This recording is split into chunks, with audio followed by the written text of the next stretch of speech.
CM Revanth పై KTR fire. Palle Pragathi కార్యక్రమాన్ని అటకెక్కించారా మహానుభావ అంటూ సెటైర్.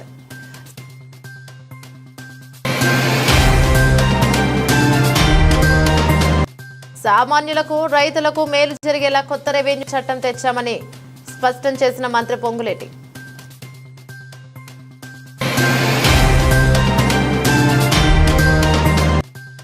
తిరుమల శ్రీవారిని దర్శించుకున్న బీసీసీఐ కార్యదర్శి జైషా స్వాగతం పలికిన తీతిదే అధికారులు.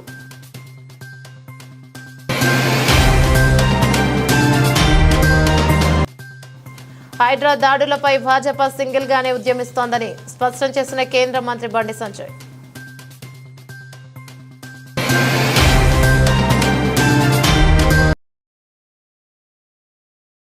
పెట్టిన ఆసరా పథకం అవ్వాతాతలకే కాదు చివరకు గ్రామ పనులకు కూడా ఆసరవుతుందని బీఆర్ఎస్ వర్కింగ్ ప్రెసిడెంట్ కేటీఆర్ అన్నారు.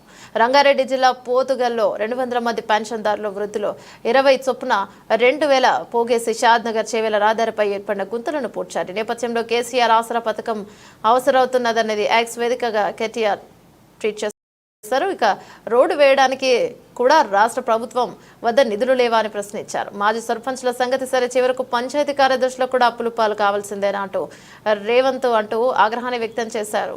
ఇక గ్రామాలు దేశానికి పట్టుకొమ్మలని అలాంటిది గ్రామాలను అభివృద్ధి చేయాలని కేసీఆర్ ప్రభుత్వం పల్లె ప్రగతి కార్యక్రమం చేపట్టిందని గుర్తు చేశారు. అంతటి గొప్ప కార్యక్రమం పల్లె ప్రగతిని అటకెక్కించారా మహానుభావ అంటూ విమర్శించారు.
తెలంగాణలో అంగుళం ప్రభుత్వం భూమి సైతం ఆక్రమణలకు గురి కాకుండా చర్యలు తీసుకోవాలని తహసీల్దార్లను సర్కార్ ఆదేశించింది. మరోవైపు రెవెన్యూ వ్యవస్థను ప్రక్షాళన చేసి బలోపేతం చేసే దిశలో తెలంగాణ ప్రభుత్వం ముందుకు వెళ్తోంది. సామాన్యులకు రైతులకు మేలు జరిగేలా కొత్త రెవెన్యూ చట్టాన్ని తీసుకురాబోతున్నట్లు రెవెన్యూ శాఖ మంత్రి పొంగులేటి శ్రీనివాసరెడ్డి వెల్లడించారు. పోర్టలతో వారు అనుభవించిన కష్టాలు బాధలు వారికి విముక్తి కలుగుద్దని పూర్తిగా విశ్వసించే ఈ ఇందిరమ్మ రాజ్యాన్ని కేవలం ధరణితోనే ఈ ప్రభుత్వం వచ్చింది అని తప్పకుండా చెప్పక తప్పదు. ఎవరికి ఇబ్బంది కలగకుండా ఉండే విధంగా సామాన్య ప్రజలకి కూడా మంచి సర్వీస్ ఇవ్వగలిగే విధంగా ఈ ప్రభుత్వానికి కూడా చెడ్డ పేరు రాకుండా ఉండే విధంగా మనం టైంలో చేసిన మంచిని తప్పకుండా మంచి చేస్తే అది గుర్తు పెట్టుకుంటారు సామాన్య ప్రజలు. రాష్ట్రంలో ప్రభుత్వ భూముల పరిరక్షణ ఈ పోర్టలతో వారు అనుభవించిన కష్టాలు బాధలు వారికి విముక్తి. తిరుమల శ్రీవారిని బీసీసీఐ కార్యదర్శి జైషా దర్శించుకున్నారు. ఆదివారం సాయంత్రం స్వామివారి సేవలో జైషా పాల్గొన్నారు. ఆయనకు తితిదే అదనపు ఈవో వెంకయ్య చౌదరి సాధారణంగా స్వాగతం పలికి దర్శన ఏర్పాట్లను చేశారు. అనంతరం గర్భాలయంలో స్వామివారిని దర్శించుకుని మొక్కులు చెల్లించుకున్నారు.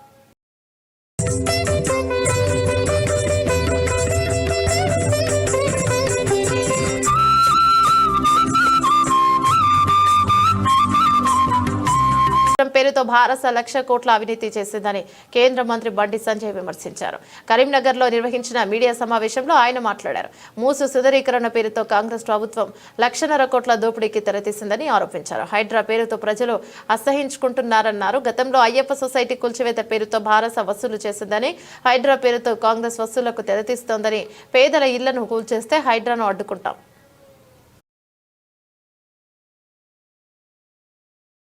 శ్రీవారి లడ్డు మహాప్రసాదంలో కల్తీకి పాల్పడిన వారిని టెర్రరిస్టుల కంటే కఠినంగా శిక్షించాలని సినీ నటుడు సుమన్ అన్నారు. గుంతకల్లులో ఓ కార్యక్రమానికి వచ్చిన ఆయన తిరుమల లడ్డు కల్తీపై వచ్చిన ఆరోపణలు స్పందించారు. ప్రపంచవ్యాప్తంగా వెంకటేశ్వర స్వామికి భక్తులున్నారని, శ్రీవారి పాత్ర పోషించే అదృష్టం తనకు దక్కిందని చెప్పారు. దేవుని ప్రసాదాన్ని కల్తీ చేయడం మహాపాపమని, భక్తుల మనోభావాలు దెబ్బతీసేలా శ్రీవారి లడ్డు విషాదంలో ప్రసాదాన్ని కల్తీ చేయడం మహాపాపమని, భక్తుల మనోభావాలు దెబ్బతీసేలా చేసిన వారిని కఠినంగా శిక్షించాలని డిమాండ్ చేశారు. ఎందుకంటే అలా చేయడం చాలా మహాపాపం. ఇందులో వెంకటేశ్వర స్వామి పాత్ర నేను చేశాను. తిరుమలకు ఈ రోజు ఏంటంటే భారతదేశం ప్రపంచం నుంచి వస్తున్నారు. లడ్డు అంటే అంత ఒక సెంటిమెంట్. ఆ లడ్డు ఎన్నో ఊరికి కొరియర్లు వెళ్తుంది. ఆ లడ్డు అంటే అదంటే తింటేనే ఏదో ఆరోగ్యం బాగాలేకపోతే ఆ లడ్డు తినేసిన తర్వాత మాకు బాగుంది అంటే అంత సెంటిమెంట్ ఉన్న ఒక లడ్డుని అలా చేసేవాళ్ళు మొదలదు. దీనికి నేను చెప్తున్నాను, దీనికి ఎంతైనా సరే అదే మాదిరిగా ఇప్పుడు ఎన్నో బిల్లు పాస్ చేస్తారు, పార్లమెంట్ లో ఎన్నో బిల్లు పాస్ చేస్తారు. నేనేం చెప్తానంటే మన భారతదేశంలో ఎన్నో మతాలు ఉన్నాయి, అంటే Hindu, Muslim, Christian, Sikh, Parsi, Jain, Buddhist. మరి ఈ మతాలని ఈ విధంగా అన్యాయం చేయకుండా కాపాడడానికి ఒక బిల్లు పాస్ చేయండి. ఇలాంటి విషయాలు ఎవరైతే తప్పు చేసాడో వేయండి లోపల 2 సంవత్సరాలకి. అది ఎంతో మంది మనోభావాన్ని అది ఇబ్బంది పెడుతుంది, కష్టపడుతుంది. ఎంతో భక్తితో వాళ్ళు ఆ దేవుడి దగ్గర వచ్చి వాళ్ళు ప్రార్థన చేసి ఒక నమ్మకంతో వాళ్ళ ప్రసాదం తీసుకున్నప్పుడు ఇలా విన్నారంటే ఎంత పెద్ద తప్పండి, పెద్ద నేరం. అది టెర్రరిస్ట్ కన్నా చాలా పెద్ద తప్పు.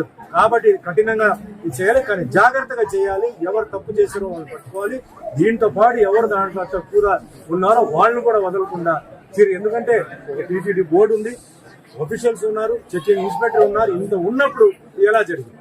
సో ఖచ్చితంగా దీనికి ఏ లెవెల్ అయినా సరే సీఎం చంద్రబాబు నాయుడు గారు, డిప్యూటీ సీఎం పవన్ కళ్యాణ్ గారు ఇది వదలకూడదు.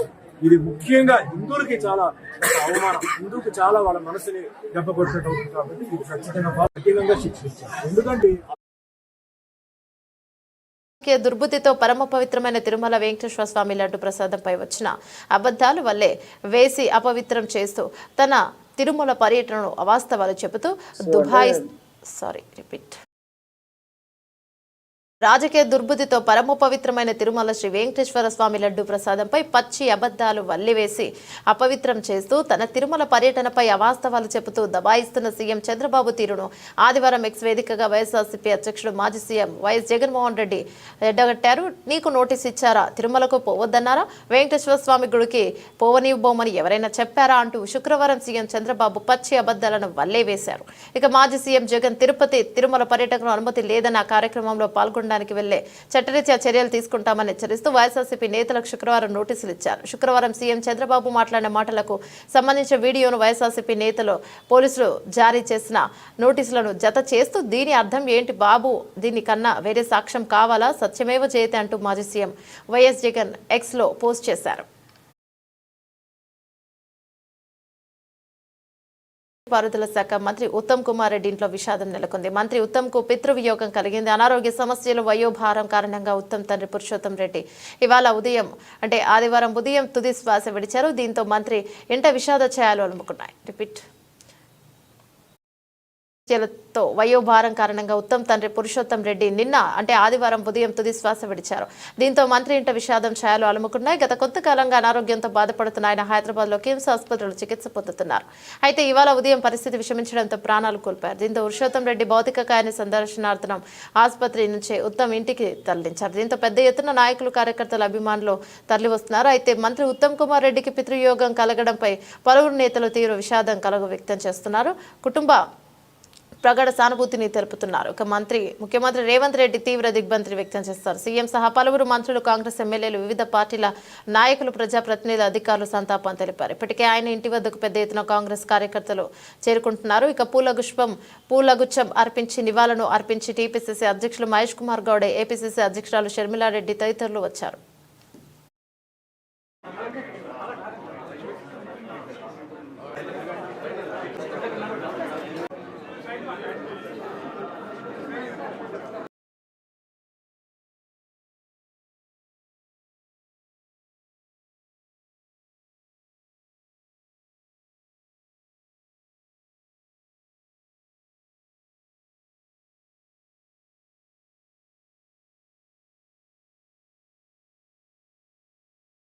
ముందు రైతులకు రుణమాఫీ చేస్తామని దేవుళ్లపై ఒట్లు పెట్టే ముఖ్యమంత్రి రేవంత్ రెడ్డి అమలు చేయమంటే పిల్లిగంతులు వేస్తూ దిక్కులు చూస్తున్నారు తప్ప చప్పుడు చేయడం లేదని మల్కాజ్గిరి ఎంపీ ఈటెల రాజేందర్ అన్నారు. ఆదివారం నాంపల్లిలోని బీజేపీ రాష్ట్ర కార్యాలయంలో మాట్లాడిన ఆయన రేవంత్ రెడ్డితో సహా సోనియా గాంధీ, రాహుల్ గాంధీ, ప్రియాంక గాంధీ, ఖర్గే 6 గ్యారెంటీలు ఇచ్చారని, ఇంకా ఒక అడుగు కూడా ముందుకు వేసి రుణాలు లేని రైతులు వెంటనే బ్యాంకుకు వెళ్లి రుణం తీసుకోవాలని, ప్రభుత్వం రాగానే రుణమాఫీ చేస్తానని చెప్పారన్నారు. రైతులకు ఇచ్చిన హామీలను నెరవేర్చేలా ప్రభుత్వం మెడలు వంచి ఒత్తిడి తీసుకురావాలనే లక్ష్యం. సోమవారం ఉదయం 11 గంటల నుంచి మంగళవారం ఉదయం 11 గంటల వరకు 24 గంటల పాటు ఇందిరా పార్క్ వద్ద రైతు దీక్ష కార్యక్రమం నిర్వహిస్తున్నామని చెప్పారు. ధర్నాలో పెద్ద ఎత్తున రైతులతో పాటు ఎంపీలు, ఎమ్మెల్యేలు, బీజేపీ నాయకులందరూ పాల్గొంటారని వెల్లడించారు.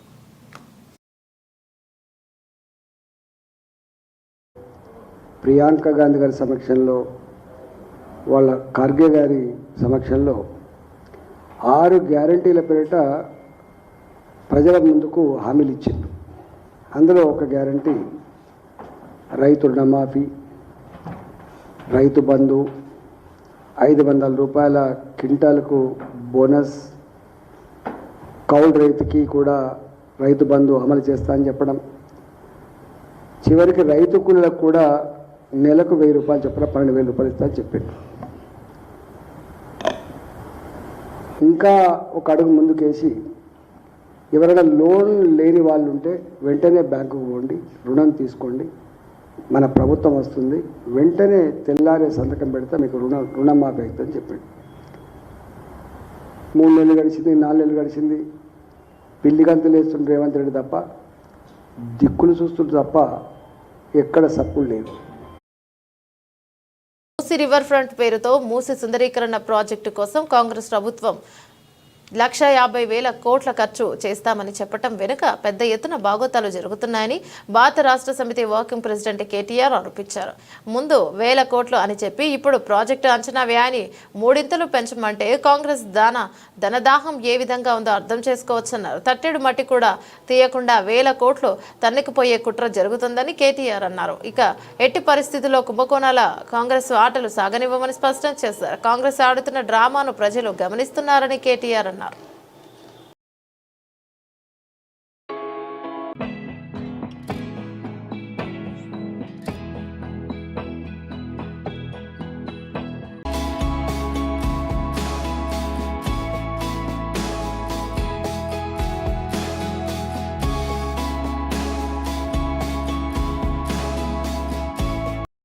విషయంలో కేంద్ర హోంశాఖ సహాయ మంత్రి బండి సంజయ్ కుమార్ మరోసారి ప్రభుత్వంపై నిప్పులు చెరికారు. హైడ్రా దాడులపై ప్రభుత్వం పునః సమీక్షించుకోమంటే బీజేపీ తెగించి కొట్లాడేందుకు సిద్ధంగా ఉందని హెచ్చరించారు.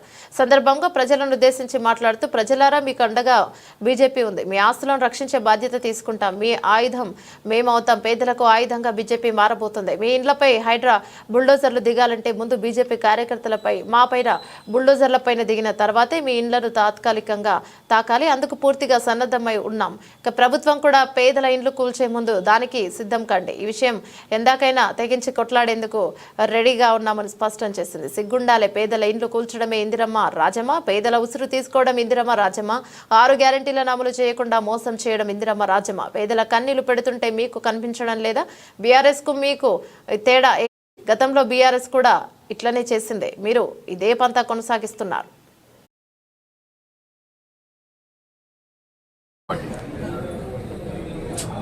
ఇద్దరు తెలంగాణ రాష్ట్రాన్ని పూర్తిగా అవినీతి కంపుతో ముంచేస్తున్నారు. దీని గురించి వచ్చి ప్రజలను కాపాడాల్సిన బాధ్యత భారతీయ జనతా పార్టీ. దానికి అనుగుణంగానే ఇలా భారతీయ జనతా పార్టీ ప్లాన్ ప్రకారం ముందుకు రావడానికి సిద్ధమైంది. కిషన్ రెడ్డి గారు జమ్మూ కాశ్మీర్ ఎన్నికల్లో ప్రచారంలో ఉన్నారు. వాళ్ళు వచ్చిన వెంటనే పార్టీ రాష్ట్ర స్థాయిలో ఏ విధంగా మేము కార్యాచరణ రూపొందించాలి, ఏ విధంగా ప్రజలకు వెళ్ళాలని చెప్పి ఆలోచనతో పక్కా ప్లాన్తో ఉంటున్నాం. ఇక్కడ మీ అందరూ తెలిసి వాళ్ళు మూసి ప్రక్షాళన పేరుతో 1,50,000 కోట్లు ఖర్చు పెడతా అంటున్నారు. వాళ్ళేమో కాళేశ్వరం పేరుతో 1,00,000 కోట్లు ప్రజల రైతులు మారబెట్టారు. వీళ్ళు గణపతి నవరాత్రి ఉత్సవాల సందర్భంగా పట్టణంలోని రావులపేట గంగమల్ల వారి వీధిలో భారీ అన్నదాన సమారాధన కార్యక్రమం జరిగింది. రామచంద్రుడు కాలువగట్టుపై నెలకొల్పిన శ్రీ విజయ గణపతి ఉత్సవ కమిటీ ఆధ్వర్యంలో 3,500 మందికి అన్న సమారాధన నిర్వహించారు. వైసీపీ నాయకుడు అయ్యప్ప, ట్రాన్స్పోర్ట్ అధినేత గంగమల్ల శ్రీనివాస్ నేతృత్వంలో ఉత్సవ కమిటీ సభ్యులు అన్న సంతర్పణ ఏర్పాటు చేశారు. 18 రకాల వంటకాలతో విజయ గణపతికి నైవేద్యం సమర్పించే భక్తులకు అన్న ప్రసాదాలు వడ్డించారు. రావులపేట చెరువు గట్టు, జాంపాట, గొల్లపుంత, కంచర్ల వీధి, నాయిళ్ల గుడి వీధి, మఠం వీధి, చింతవారి వీధి మరియు తదితర ప్రాంతాల నుంచి మహిళలు, చిన్నారులు భారీగా తరలివచ్చి అన్న ప్రసాదాలను స్వీకరించారు. విద్యా వికాస్ అన్నపూర్ణ ప్రైవేటు పాఠశాలల విద్యార్థులు సైతం అన్న సంతర్పణకు విచ్చేసే స్వామివారి ప్రసాదాన్ని స్వీకరించారు. మహిళల కోసం ప్రత్యేకంగా స్టాల్స్ ఏర్పాట్లు చేశారు. ఇక ఆ వీధిలోని మహిళలు కూడా అన్న సమారాధనలో పాల్గొన్నారు. చేతుల మీదుగా మహిళలకు వడ్డన చేశారు. జోరున వర్షం పడుతున్నప్పటికీ స్వామివారి ప్రసాదాన్ని స్వీకరించడానికి పరిసర ప్రాంతాల ప్రజలందరూ క్యూ కట్టారు. కార్యక్రమంలో గంగుమల్ల నాగబాబు, గంగుమల్ల సురేష్, గుమ్మడి ప్రకాష్, అడ్డగొల్ల స్వరూపు మరియు గంగుమల్ల చిన్నశ్రీను, గంగుమల్ల సాయి, గంగుమల్ల పండు, మచ్చ నాగబాబు మరియు దుగ్గిరాల కృష్ణ తదితరులు పాల్గొన్నారు.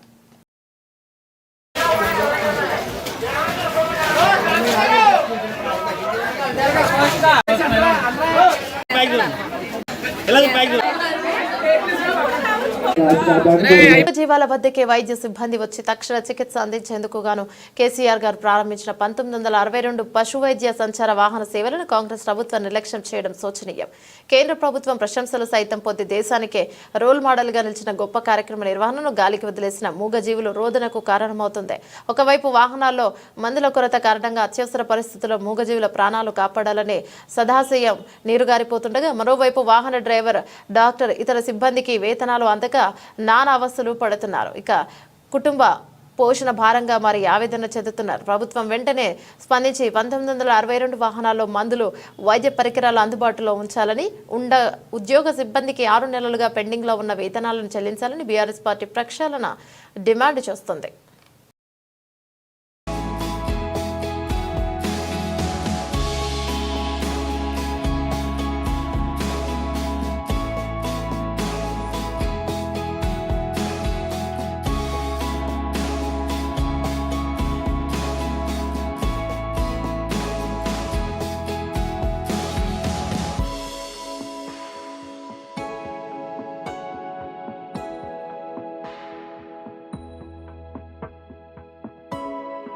విశాఖలో మహాత్మా గాంధీ క్యాన్సర్ హాస్పిటల్ మరియు రీసెర్చ్ ఇన్స్టిట్యూట్ ప్రజలకు క్యాన్సర్ పై అవగాహన కల్పించడంలో ముందుంటుందని hospital managing director Murali Krishna తెలిపారు. ప్రజలకు క్యాన్సర్ పై అవగాహన కల్పించడంలో హాస్పిటల్ కి ఎన్నో వార్డులు వచ్చాయని అంటున్నారు. ప్రపంచ క్యాన్సర్ దినోత్సవం సందర్భంగా Mahatma Gandhi cancer hospital research institute అనేక రకాల ప్రచార కార్యక్రమాలను విజయవంతంగా నిర్వహించింది. Mahatma Gandhi cancer hospital research institute చేపట్టిన క్యాన్సర్ పట్ల అవగాహన కలిగించుటకు, వ్యాధిని ముందస్తుగా గుర్తించుటకు, మెరుగైన క్యాన్సర్ సంరక్షణ మొదలైన కార్యక్రమాలు విశ్వవ్యాప్తంగా మంచిగా ప్రభావాన్ని కలిగించాయి. క్లోజ్ ది కేర్ గ్యాప్ అనే ఇతివృత్తంతో నిర్వహించిన ప్రచారం లక్షలాది మంది ప్రజలకు చేరువైంది. దీనిలో భాగంగానే జెనీవా నిర్వహించిన ప్రపంచ క్యాన్సర్ సదస్సులో ప్రపంచ క్యాన్సర్ దినోత్సవ ప్రచారం 2024 పురస్కారాల ఎంపికలో union for international cancer control, world cancer Congress 24 Geneva వారిచే టాప్ 3లో గుర్తించబడింది.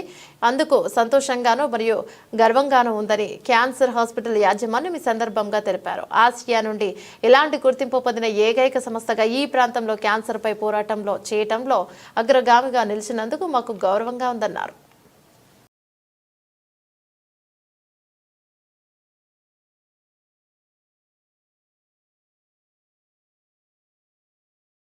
Now, here they come. So first up was the Bahia Foundation for Early Detection and Treatment of Breast Cancer in Egypt. Our second finalist was the Kenya Network of Cancer Organisations, or KENCO. And our third finalist was Mahatma Gandhi Cancer Hospital and Research Institute. Can you give them all a round of applause? Here.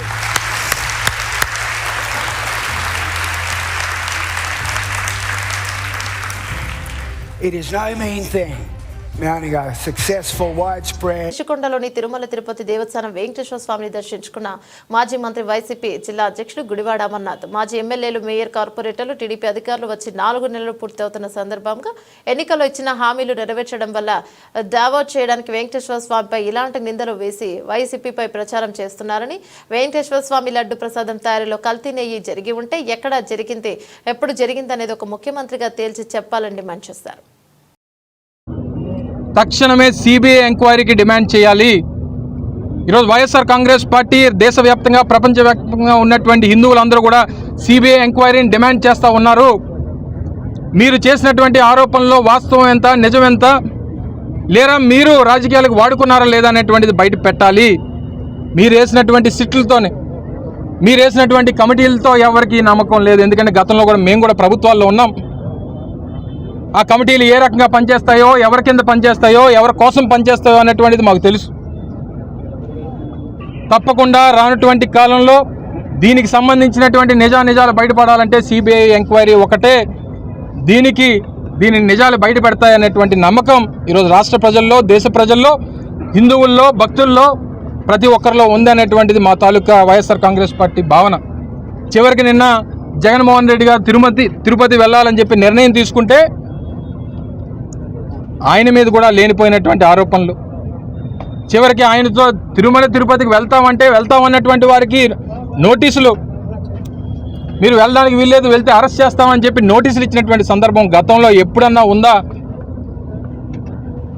ప్రపంచంలోని అతిపెద్ద ప్రజాస్వామ్యం చెప్పుకునేటువంటి భారతదేశంలో, secular దేశంలో ఎవరి తాలూకా మనోభావాలు, ఎవరి తాలూకా మతం, ఎవరి తాలూకా ఆలోచనలు వారికి ఉంటాయనేటువంటిది అందరికీ తెలిసినటువంటి ఈ దేశంలో గతంలో 5 సార్లు ముఖ్యమంత్రిగా ఇదే వెంకటేశ్వర స్వామికి పట్టు వస్త్రాలు పెట్టినటువంటి జగన్మోహన్ రెడ్డి గారు, గతంలో వారి తండ్రి రాజశేఖర రెడ్డి గారు ఆయనకు 5 సంవత్సరాలు పట్టు వస్త్రాలు పెట్టినటువంటి కుటుంబం చివరికి ఆయన్ని డిక్లరేషన్ ఇమ్మని చెప్పి